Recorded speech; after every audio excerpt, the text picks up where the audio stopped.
സംസ്ഥാനത്ത് റാഗിംഗ് തടയാൻ സർക്കാർ കർശന നടപടികൾ സ്വീകരിക്കണമെന്നാവശ്യപ്പെട്ടുള്ള പൊതുതാൽപര്യ ഹർജി ഹൈക്കോടതി ഇന്ന് വീണ്ടും പരിഗണിക്കും. റാഗിംഗ് ചട്ടപരിഷ്കരണത്തിനായി കർമ്മസമിതി രൂപീകരണത്തിന്റെ കരട് സർക്കാർ ഇന്ന് കോടതിയിൽ സമർപ്പിച്ചേക്കും.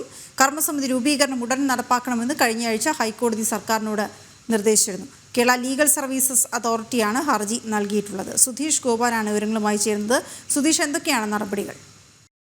അത് പരിഷ്കരിക്കണമെന്ന ആവശ്യമാണ് ഇപ്പോൾ ഏറ്റവും പ്രധാനമായി ഉയരുന്നത്. ഇത് റാഗിങ്ങിനെ തടയാനുള്ള നിയമപരിഷ്കരണം, അതിനുവേണ്ടി 1998 റാഗിംഗ് വിരുദ്ധ നിയമത്തിൻ്റെയും അതോടൊപ്പം തന്നെ 2009 UGCയുടെ മാർഗനിർദ്ദേശങ്ങളുടെയും എല്ലാം അടിസ്ഥാനത്തിൽ അതിലെ നിർദ്ദേശങ്ങൾ കൂടി പാലിച്ചുകൊണ്ടുള്ള ഒരു പുതിയ പരിഷ്കാരമാണ് കൊണ്ടുവരാൻ ഉദ്ദേശിക്കുന്നത്. ഇതിനു വേണ്ട ഒരു കർമ്മസമിതിയെ, അത് അടിയന്തരമായി തന്നെ ആ കർമ്മസമിതിയെ തിരഞ്ഞെടുക്കണമെന്ന് സർക്കാരിനോട് കഴിഞ്ഞ ദിവസം ഹൈക്കോടതി ആവശ്യപ്പെട്ടിരുന്നു. അതിൻ്റെ അടിസ്ഥാനത്തിൽ ആ കർമ്മസമിതിയുടെ കരട് രൂപം ഇന്ന് ഹൈക്കോടതിയിൽ സമർപ്പിക്കുമെന്നാണ് അറിയാൻ സാധിക്കുന്നത്.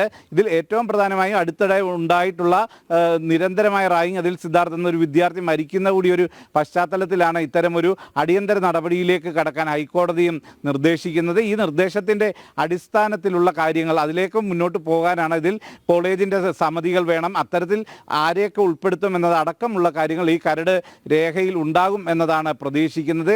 ഇത്തരം ഒരു ആവശ്യം ഉന്നയിച്ചപ്പോൾ അതിൽ രമേശ് ചെന്നിത്തലയും അതോടൊപ്പം തന്നെ സിദ്ധാർത്ഥിൻ്റെ അമ്മയും കക്ഷി ചേരാൻ തീരുമാനിച്ചിരുന്നെങ്കിൽ പോലും ഇത്തരം ഇതിൽ കക്ഷി ചേരേണ്ട, മറിച്ച് ഈ സമിതിക്ക് മുന്നിൽ അവർക്ക് പറയാനുള്ള കാര്യങ്ങൾ അറിയിച്ചാൽ മതി എന്നുള്ള നിർദ്ദേശമാണ് നേരത്തെ ഹൈക്കോടതിയുടെ ഭാഗത്തു നിന്നും ഉണ്ടായിട്ടുള്ളത്. ഇന്ന് എന്ത് തന്നെയായാലും ഈ കേസ് പരിഗണിക്കുകയാണ്. അതിൽ സർക്കാർ ഈ കേസ് പരിഗണിക്കുമ്പോൾ ഈ കർമ്മസമിതിയുടെ കരട് രൂപവും നൽകും എന്നതാണ് അറിയാൻ സാധിക്കുന്നത്. വീണ. ഓക്കെ, ശരി സുധീഷ്.